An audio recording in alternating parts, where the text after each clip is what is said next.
எங்களது சொந்த ஊர் உளியநல்லூர் சுவாமி. உளியநல்லூர் கிராமம். எங்களுக்கு குறை என்னென்னா, நாங்கள் எங்கள் ஃபஸ்ட்டு ஒரு பள்ளிக்கூடத்தில் ஒரு பையனை சேர்த்தப்போ அவனை தாசரகுடி சொல்லி ஜாதியில் தாசரகுடி சேர்த்தா அந்த ஜாதி எல்லாம் ஒஸ்து ஜாதியில் போய் சேர்ந்துக்குது. நாங்கள் தாழ்த்தப்பட்டவங்க, உங்களுக்கு தெரியாது, அந்த காலத்தில் பெரியவங்க ஒரு ஆள் சேர்ந்ததுக்கு எங்களுக்கு கவர்மெண்ட்டில் எந்த வருமானம் கிடையாது. படிக்கிற பசங்களுக்கு எங்களுக்கு எந்த சலுகையுமே கிடையாது சுவாமி. நாங்கள் சேர்ந்து இந்த பூம்பு மாட்டுக்கார தொழில் தான் எங்களுக்கு தொழிலுக்கு பார்த்தோன்னா எங்களுக்கு வருமானம். அதை வச்சு தான் அந்த பசங்களை காப்பாற்றி நாங்கள் படிக்க வைக்கிறோம். கவர்மெண்ட்டில் எங்களுக்கு எந்த சலுகையும் கிடையாது. ஒரு புஸ்தகம், நோட்டு, புக்கு அதெல்லாம் எங்களுக்கு எந்த வருமானம் எதுவுமே கிடையாது.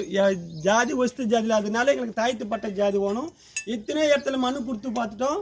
அந்த மனுவில் எங்களுக்கு தாழ்த்தப்பட்ட ஜாதின்றது இன்னும் வரல. அதுக்கு இன்னும் போராடின்னு தான் இருக்கிறோம்.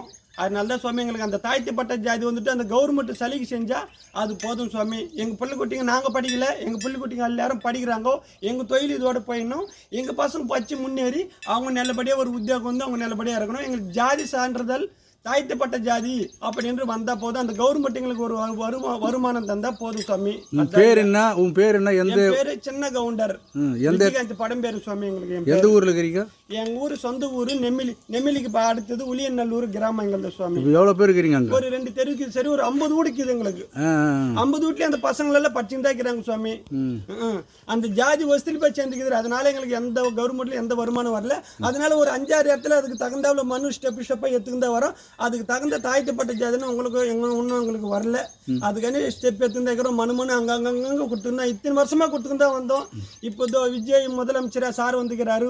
அவரு வந்த பிறகு அவரு இது அந்த தகவல் அவருக்கு போய் அதுக்கு தகுந்த முயற்சி எடுத்து அந்த தாழ்த்தப்பட்ட ஜாதியில் கொடுத்து எங்களுக்கு ஏதோ பசங்களுக்கு ஏதோ ஒரு நல்ல வழி காட்டினா அவருக்கு எவ்வளோ புண்ணியம் சுவாமி. அந்த ஐயா ஒரு பாட்டு வாசி, நல்ல பாட்டு.